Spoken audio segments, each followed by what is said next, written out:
Thank you. First of all, it's nice to be here. Hear so many experts on this topic, and the exhibition that I just saw in the museum is very interesting, showing new museums and new ideas.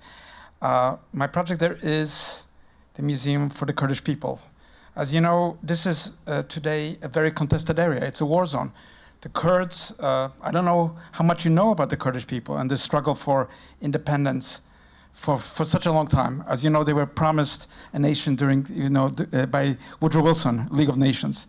It's one of those tragic stories of humanity where people have no identity given in a country, even though they're part of Iraqi Kurdistan.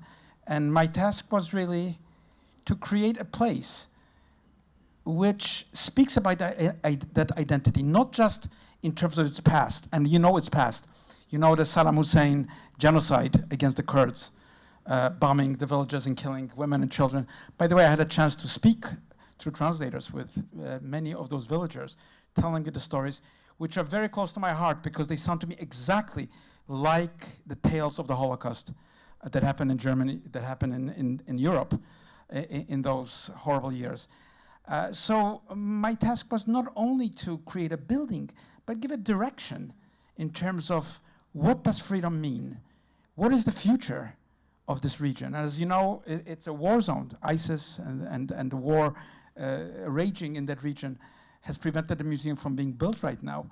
But the question that museums have to really deal with, and the Kurdish Museum is a good example of it, is that while there are beautiful things to look at, beautiful crafts, Kurdish history is full of amazing artifacts, art. At the same time, every museum is a political act because it's politeia, it's about the citizens. And I based the museum really not only on the fact that it's next to the great citadel in Erbil, which is considered by many to be the oldest continually inhabited place in the world, but I based it on where is Kurdish language spoken? Where is Kurdish music played, sometimes under adverse conditions? Well, it is in Iraq, but it is also in Iran. It is also in Turkey. It is also in Syria. And so I gave a representation to the museum in its forms, which creates a new geography of the Kurdish people. It's not the map of the Kurdistan. It's not the map of the Erbil. It's really the emblem of what unites language, music, culture across millennia.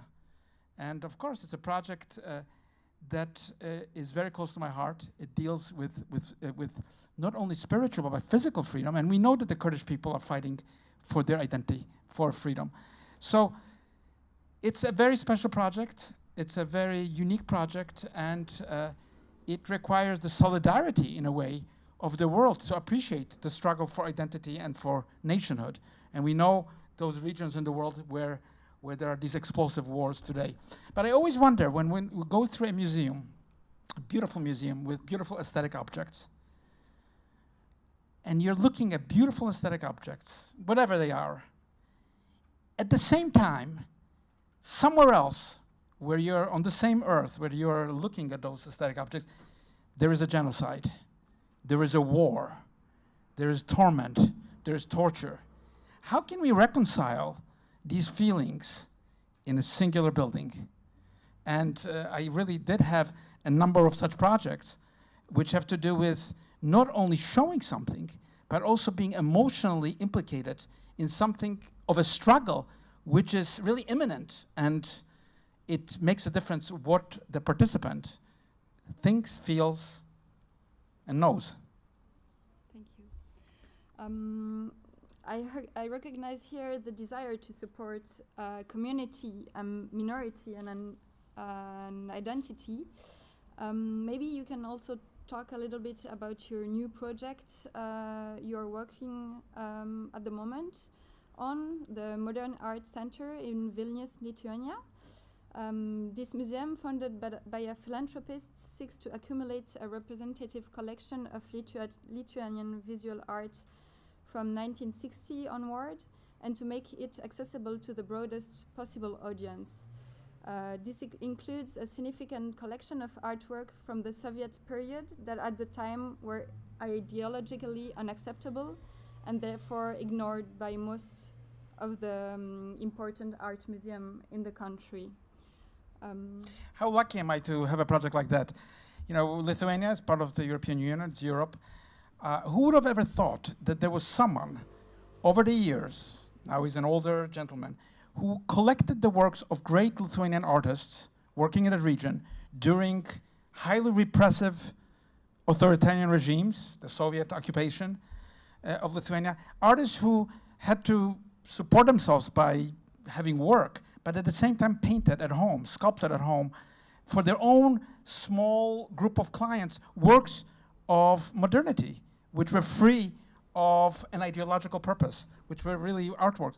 So this is my first museum of modern art. I never had a chance to do a museum. I've done a museum of natural history. I've done a museum of great collections, of historical collections. I've done museums of history. I've done museums in the military sphere, but I've never had a chance to do a pure museum of modern art. And of course, this is very challenging because I don't see the museum really as some sort of a penitentiary for the mind. I don't see the museum as something that holds inwardly the development of the future. And I don't believe that museums should cultivate a conventional approach to art. Of course, paintings, sculptures need to be displayed in ways that appreciate why they were created and for whom they were created.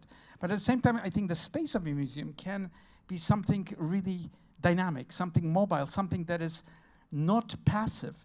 And if you think of museums, the word conservation, to conserve, to be conservative, to be common, to walk in the same direction, are all sort of images that we have inherited from a former time. So I believe in the dynamic museum. I believe in a museum that is free, and the museum that functionally has to work, you know, in support of the kind of work that and it's under construction, so I cannot show it to you, but it is, I've tried to bring the public across the museum and out of the museum at the same time as they can be in the museum.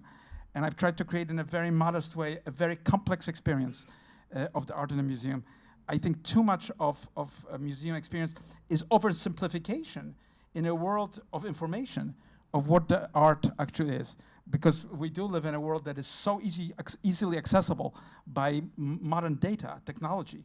So to compensate for the virtual surface of knowledge, one needs a deep appreciation and contact, which is fully intellectual and emotional, to works of art, to works of history, to works of nature. And that's really the project in Vilnius.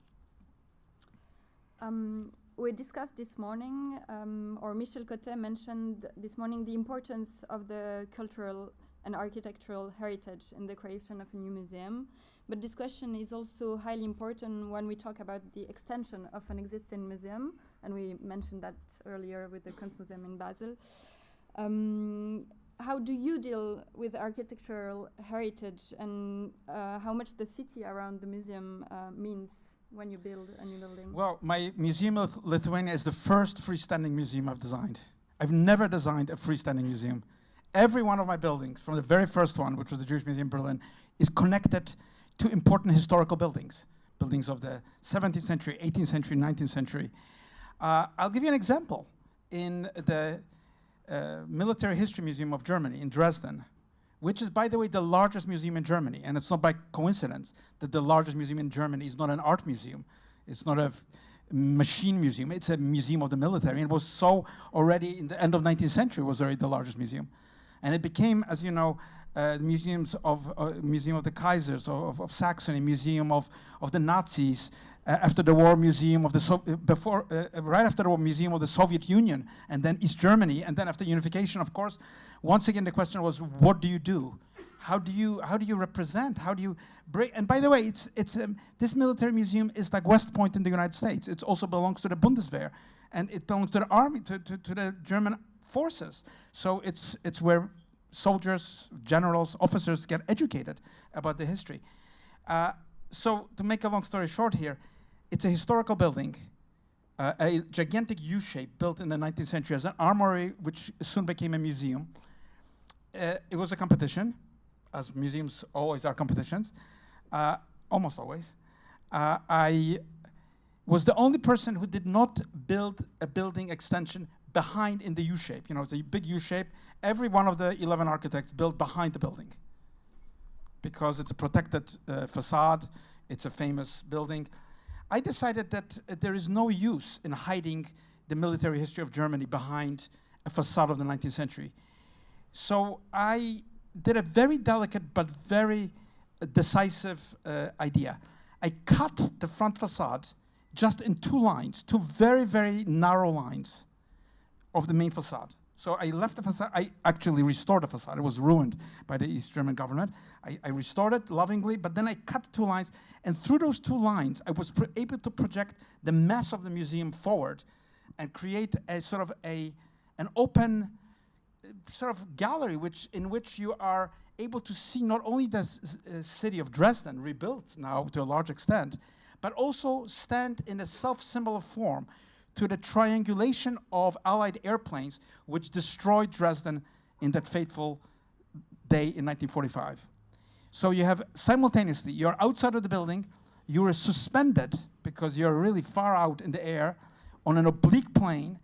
You're looking at a rebuilt city with a loving image of this spectacular panorama of Dresden, but you're also standing in that transformation where the city was, that you're looking at is a new city, basically. City destroyed in the wars.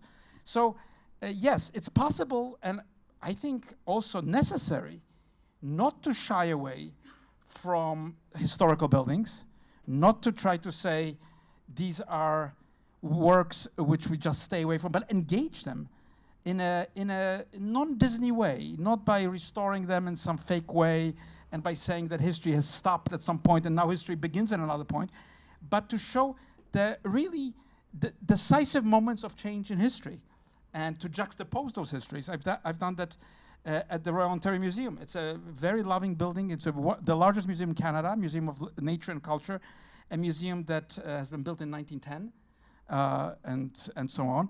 And I added the crystal to it, a completely new space for everything. But I didn't touch really the old building. I just wrapped the museum in such a way that you can see it as you traverse through the new museum in a way that you would never have appreciated those 1910 buildings and you know, William Morris, City Beautiful type of socialist ideas of public you know, public participation. So I am a believer that it's possible to do it. You have to be knowledgeable technically, you have to be knowledgeable historically, and you have to take a risk. And I think museums which do not take a risk, which pacify their audiences, pacify, in a way, anesthetize the shock that a museum should change your life. A work of art should change your life. I mean, if a work of art doesn't change your life, either you're not alive or the work is not alive. I think it goes directly in the direction of my next question. In a recent interview published by the German magazine Focus, you are quoted as saying that current museum architecture lacks of enthusiasm and ambition. So maybe that's what you mean. What is for you an ambitious and an iconic museum? Well, to me, there are great museums being built all over the world, here as well. But what I really mean in general, there is a sort of status quo that has accepted what a museum is. But we don't really know what a museum is. But all we know is the shudder of nerves. When you stand in front of something, you're seeing something, you're walking somewhere. And that moment of realization is a moment of kind of rebirth, regeneration. It's what museums were built for in the first place. Now, we don't have the charisma and, as Walter Benjamin said, you know, we don't have the aura of the sacred in art anymore, but we still have the aura of the visitor's soul in the museum. So I really, you know, find most museum building, it should be more advanced, more engaged in the full human being. And the full human being is certainly not just the intellectual, you know, it's not the head only. It's not the digital, you know, it's not the digits that can access information. It's really the full emotional range. And that's why my museums use the space itself and the light of the buildings to transform and guide in a very different way from just leaving the visitor immunized and safe. And of course, that's a verge. You're on the verge of something. And it could be disturbing. And I don't mind that that's part. We are living in a disturbing world. To be disturbed while looking at Guernica is good. I was always, I used to be, I live in New York. I used to go to the Museum of Modern Art where Guernica hung in its own room. And it was the quietest room in the Museum of Modern Art. I mean, it was then later given back its fame. But it was like a quiet room. And I just remembered what Picasso said during the war when he was painting the picture. Some Germans came to his studio and said, "Who did this?" And he said, "You did this," to the Germans. So yes, it requires a dialogue, a wide-ranging dialogue, and I think people are so creative. Just normal, average person anywhere in the world is very creative. I think most museum architecture underestimates the creativity of the public and puts them into a very, very, sanitized position. But we need to remember that often museum projects rely on different entities coming together, such as in the example of the Musée we will talk about later, where the city, the state, private stakeholders, and the museum itself have been involved in the process from the very beginning, not to mention the public, which has also an important role. Of course, and I've been, destined to be involved in projects that do have very large stakeholder groups. As a master planner of New York, my stakeholders are in the hundreds of thousands. I'm literally at meetings that are 20,000 people.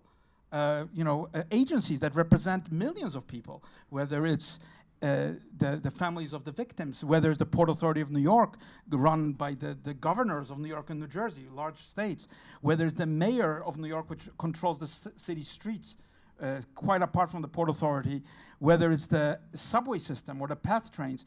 You have to forge a consensus. I never work alone. I'm not an architect who's sitting in an ivory tower and drawing some plans that might or might not get realized.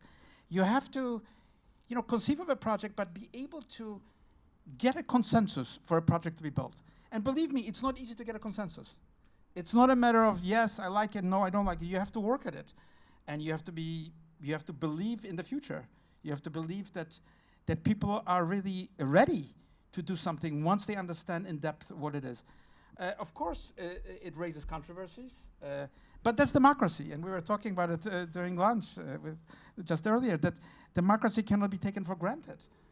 That's, I think, the disasters we see, with Brexit in my own country, elsewhere, where people just think democracy is going to be there forever. Democracy is a fragile thing. It requires really strong participation from the public, not just saying I like it or I don't like it, but really engagement. And I have to tell you, this is quite outside of a museum, but I just finished a project in Germany, near Hamburg, for a university, which I actually designed with the students. I'm the architect of record, but over many semesters of workshops with students who are not architects, they're lawyers, doctors, scientists, they designed a building which has my signature. It was just opened. So it's possible to empower the public to actually draw, make models, decide whether a building should have windows or no windows, how much should it cost. And I really am a believer that that's the true democratic future of architecture, that people will be able to design their environment. Maybe just a last question, also more related to the local context. So of course public involvement is also of great importance in Switzerland, and many projects, while in the planning stage, have been subject to a public referendum in the past few years, in Zurich, in Lausanne and in Geneva, to name just a few. What do you think the public's role should be when new projects are being planned? I have to tell you, I'm never against the public participation. I think if one is truly committed to it, then it will lead only to good things. I'm not a believer that the public should be forbidden from vetoing buildings. I'm not a believer that only, high authorities know what is good for the public. But it requires maybe a different process. I don't know what the process in Switzerland really is. If it's just showing a building yes or no, then it's not a good process. If it's an engaged process that has a depth and truly a dialogue, then I'm truly a believer in it. Thank you.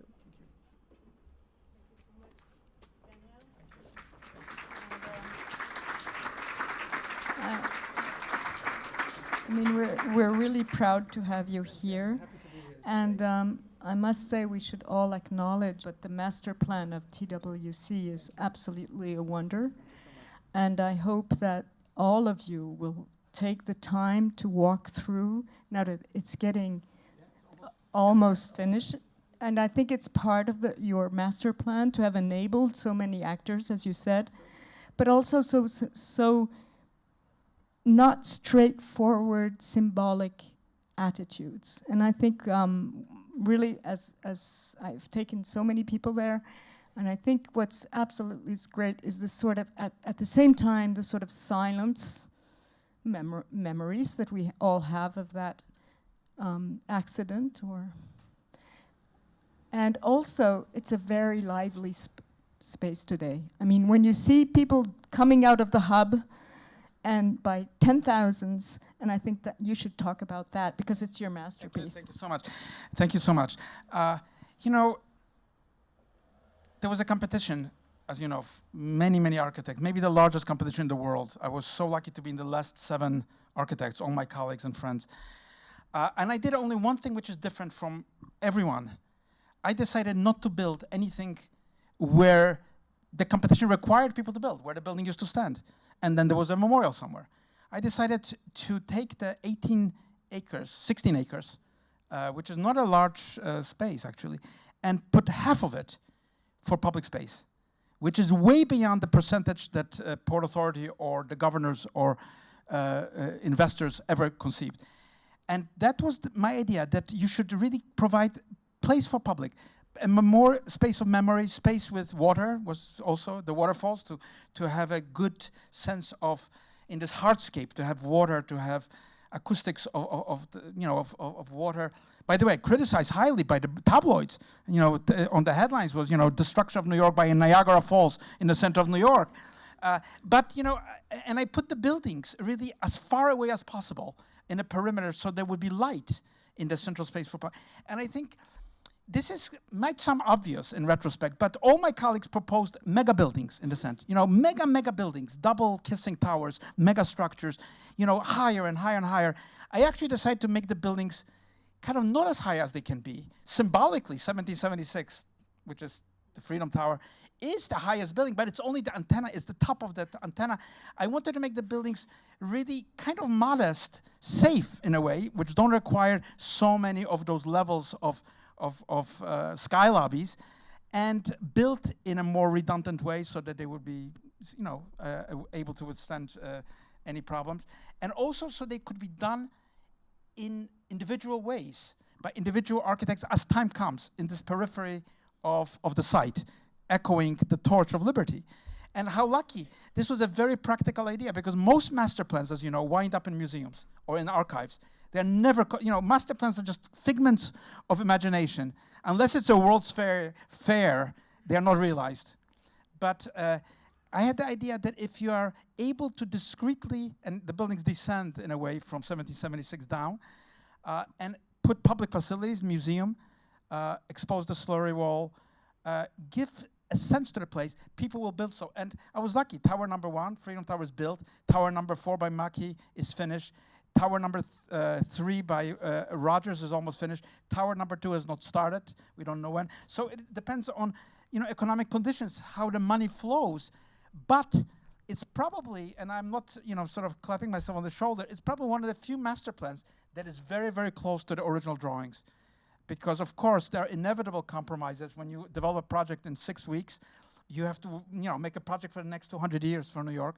But most proud I am of the fact that I fought for slender buildings. You know, they wanted very large floor plates. You know, Wall Street, trading floors. And I convinced the authorities that by the time the buildings are built, you won't have trading floors. You'll have, you know, a different technology. And I was able to keep the buildings pretty small, permeable, and as a result, media companies, it was not Wall Street that moved into ground zero, it's all media companies, creative people, and who could have predicted that almost 250,000 people will move to Lower Manhattan as a result of just that, just a public space. It's inexplicable because it's not something that anybody had in mind, but people flocked to that side, and now it's become really a hub, new schools, a lot of families, hotels, the biggest explosion of retail in New York. So I think it's very simple, public space. You need, the most important thing in a city is give people a space to relax, to have fun, to remember, to meet their friends. And to me, that's the key to architecture. And I think the classical, traditional architecture teaches us that they always had an incredible facade facing the street or facing a piazza. They spent a lot of money on it because that was the public realm. And so I was lucky that after, 15 years working on this project, it's not completed. The museum is under construction, just exactly where it was planned. The museum, the Performing Arts Center is under construction, right at the two corners. I had on one corner the Performing Arts Center, on the other one is the PATH terminal, and on the other one is the museum, which is underground.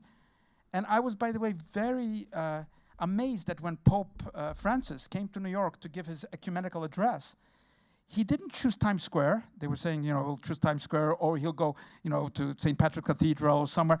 He chose the Slurry Wall to deliver his message of ecumenical peace to the world. And that was something profound because it spoke to a nature of memory, but also nature of the future, since it's a foundation for the buildings that are standing on top of it. So, most of all, you have to be lucky to do any museum project, any big master plan. And I've been very fortunate. You need good luck. It doesn't just happen because you have the will to do it. Kind of a window of it's the muses. The museum depends on the muses. The invocation of the muses in Hesiod, right? Before he starts writing, he says, I hope and I pray to the muses that the book goes well. They knew something, these Greeks. You have to pray to the muses. Or to somebody. Thanks again. And really, we should all see what an incredible public space it is and how linked it is also to transport, which makes it really also important when we think of public buildings today, how keen they have to be on the articulation, the thresholds in between an underworld also, a ground floor and the sky.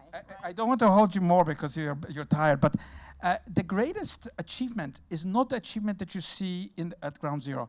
I spent many years fighting for 2 inches to make the street 2 inches wider. It's very difficult to make a street 2 inches wider. I didn't know that. I thought, you just propose it, you draw the line, it's simple enough. But there are millions of people, authorities, governments, laws, rules, which do not permit you to increase the street by 2 inches. But knowing how many people will be there, 35 million people a year come to ground zero. And transportation, of course, I think the art of this project is in the foundations. It's not in the buildings you see. Of course, they're great buildings, but everything had to be built ahead of time in the foundations, from the security systems to the foundations of buildings which were yet to come, hopefully. And so far, it's pretty much on track, and I think you have to have a faith to do something. It doesn't depend on just clever planning. You gotta have some sort of a belief in something that isn't available to you and is not manipulable by any as a commodity. It's something that people used to call spirit. It's an embarrassing word, I have to say, but you need a spirit in a museum. You need a spirit in a public space, because the city basically is a spiritual entity. It's completely based on the spirit. If people lose the spiritual connection to the city dies. It's not just economics. People just lose interest in something. Suddenly, they lose interest in elections. They lose interest in political leaders, and something else happens. So I'm a great believer in this resource. Just maybe one last comment, because we're so happy to have you here. I remember your show in 1982 or something in Geneva. It was called the Line of Fire, right? And it was a sculpture, a long line, a red long line, but it was a space. I mean, it was a volumetric line running through the BIT, you know, the Bureau International du Travail, the columns of the BIT, which is an incredibly monumental building here, which certainly also tried to have this sort of symbolic idea that you often have in your buildings. I mean, as you said, you cannot, compared to other architects which are in this room and elsewhere, you really want to add the symbolic dimension through your architecture, through your forms, to the discussion about what a public building is. So I was just remembering on this line of fire and the way that this line sort of redefined this huge hall. And today, you know, it's under renovation. And I was wondering whether they could buy your oeuvre back. I have to tell you what, if you have a minute, something very strange. You know, I had won the, Lion of Venice at the Venice Biennale that year for a work that I called 3 Lessons in Architecture. It was 3 large-scale machines I built. Kind of medieval machine called the reading machine with a number of books written, just one copy on this machine, on this wheel of fortune. A Renaissance kind of machine called the memory machine, which was a kind of a puppet theater of the mind. And the third machine is a kind of high-tech machine, which I called the writing machine. They were machines for use by the public to design a city. They came to Geneva, they were invited to be displayed, and in a horrific accident, they were burned. And the museum then asked me, would I like to produce a work? And so I thought of the fire, and I thought of the fact that they wound up in the ashes, and I created this kind of line of fire, as I called it, which strangely enough became to me also the model for the Jewish Museum in a competition in which I participated just a couple of years later. So, in life everything is interconnected. But yes, at the line of fire, it must be, it was a gigantic large-scale work. It must be in some cases, large wooden cases stored somewhere in a basement. Maybe it's still red. I think we might end with this and ask the Geneva authorities, if they're around, to try and find the piece again. Thank you to all. We'll have a little pause, and then we'll go back to our discussion.